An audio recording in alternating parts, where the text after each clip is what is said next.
All right, so today we're going to dive into a pretty heavy story. Yeah. The assassination of Mahatma Gandhi. Absolutely. And, when you think about someone like Gandhi, peace and nonviolence, right? It's hard to imagine why someone would want to harm him. Yeah. But that's what we're going to try to unpack today. It is a really challenging topic. Yeah.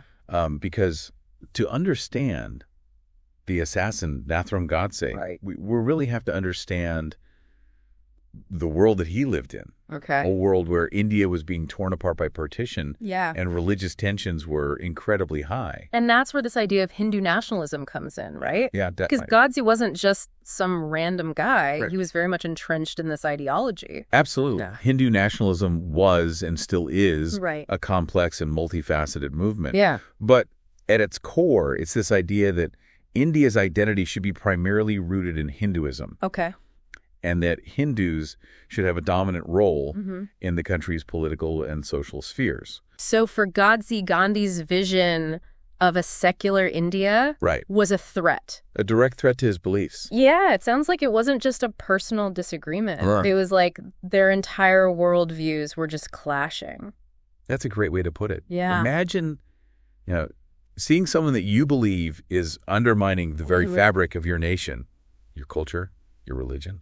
Wow. That's intense. Yeah. And that really fueled Godse's actions. You mentioned partition earlier. Yes. How did that play into Godse's radicalization? Because I know it was a period of just immense upheaval and violence. It was a turning point for so many, right. including Godse. Yeah. The partition of India and Pakistan in 1947 was bloody and chaotic. Mm-hmm. Millions were displaced, and communal violence just erupted on a horrific scale. Godse saw all of that. Yes. And felt that Gandhi's emphasis on nonviolence and reconciliation was actually weakening the Hindu position. He felt that Gandhi was weakening Hindus. So Gandhi's pacifism almost seemed naive in the face of such brutality. Exactly. He believed that strength and assertiveness were necessary to protect Hindus in this new volatile landscape. And I know he saw Gandhi's willingness to compromise. Yeah. Especially like the financial aid to Pakistan as a betrayal. It was a betrayal of Hindu interests in Godse's view. So Gandhi wasn't just a political opponent. No. He was an enemy. It's true.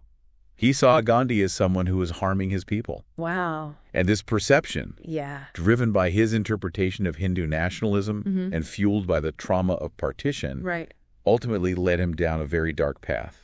A path that ended in tragedy. Yeah. And these deeply held convictions culminated in a horrific act. Yes. The assassination of Gandhi on January 30th, 1948. It's a moment etched in history. Yeah. A day that shook India to its core. To understand how it happened, we have to go to Birla House in Delhi, where Gandhi was holding one of his prayer meetings. Yes. One of his regular prayer meetings. So this wasn't a hidden attack or an ambush. No. This was a public event. It was a public event. Hundreds of people were gathered to hear Gandhi speak. Okay. And as he walked toward the stage, Godse approached him and fired 3 shots at point-blank range. Wow. 3 shots. Yeah. That sounds incredibly premeditated. It wasn't a spur-of-the-moment decision. Right. Godse had planned this assassination. Okay. He acquired the weapon, chose the location, even practiced the act. Wow. Beforehand. And he didn't run? He didn't resist? He didn't. He just stood there, weapon in hand. Really? And allowed himself to be apprehended. It's almost like he wanted to be caught. Yes. Like he was ready to face the consequences. It's almost like he saw it as a righteous act. Wow. Something he was willing to sacrifice himself for. And this conviction would play a key role in his trial. Absolutely. Where he attempts to justify his actions. Yes. Not deny them. Wow. He admitted to it. So he admits to it. He doesn't try to run away. It's almost like he's inviting the scrutiny, like he wants to explain himself. Yeah, and that's exactly what he does at his trial. Right. This wasn't a case of pleading insanity or, temporary madness. Right. Godse used the court as a platform to lay out his ideology. It's chilling to think about, you hear about these figures in history in textbooks, but to imagine him standing there actually defending this murder. Yeah. It's crazy. What were some of his key arguments? Well, he doubled down on this belief that Gandhi's policies were weakening India. Right. He specifically attacked things like the partition itself, claiming that it was unfairly favorable to Muslims. Okay. He also brought up the financial aid to Pakistan. Right. Portraying it as like giving away resources that rightfully belong to Hindus.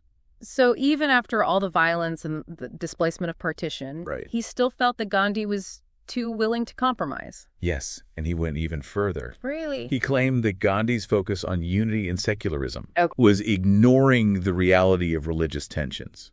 So he's saying these ideals are naive. Naive and dangerous. Okay. Leaving Hindus vulnerable. So basically he's saying Gandhi's out of touch, too idealistic. Yeah. Violence is the only way to protect Hindu interests. That was the core of his defense. Oh. He tried to paint himself as this reluctant hero. Okay. Forced to act because no one else would stand up to Gandhi. It's like saying I had to kill the dream to save the dreamer. Right. But this wasn't about logic, was it? No, this was about deeply held beliefs. Right. A sense of righteousness. Yeah. That went beyond rational argument. What did the court say about all this? Well, they systematically dismantled his arguments, of course. Okay. They pointed out the flaws in his logic. Right. The lack of evidence. And most importantly, the fact that no individual has the right to take the law into their own hands. To commit murder. Exactly. So no legal acceptance of his justification. None whatsoever. Okay. Godse was found guilty and sentenced to death. But even though he was sentenced to death, his ideology still resonated with some people. It's a difficult reality to grapple with. Yeah. While mainstream India condemns him as a terrorist, there are fringe groups that celebrate him. Really? They see his act as a blow struck against those who betrayed Hindu interests. So how do we even navigate this? It's a delicate balance. Yeah. But I think it starts with acknowledging the pain and the trauma caused by his actions. This wasn't just a political event. No, it was a personal tragedy for millions who saw Gandhi as a beacon of hope, a symbol of peace.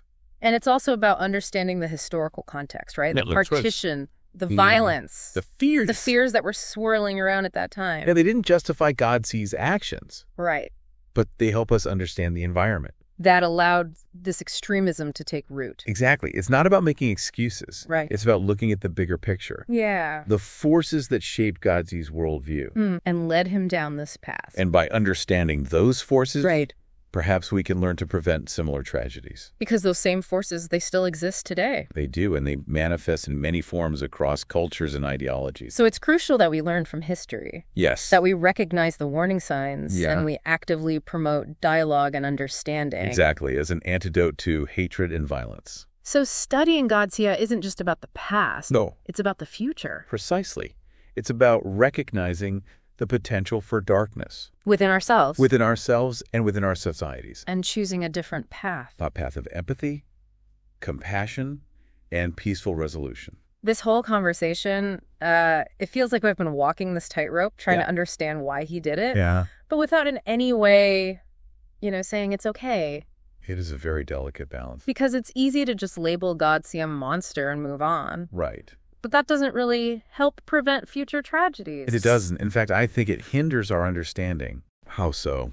Because when we reduce someone to a caricature, we kind of ignore the complexities of what motivates people. Okay. How seemingly ordinary people can be driven to extreme actions. Because of their experiences, societal pressures and ideologies. It's like you said earlier, understanding these forces. Yeah. These patterns that lead to extremism. Yes, so important. Yeah, is crucial if we want to intervene to break this cycle. And to do that, we have to be willing to ask some really tough questions.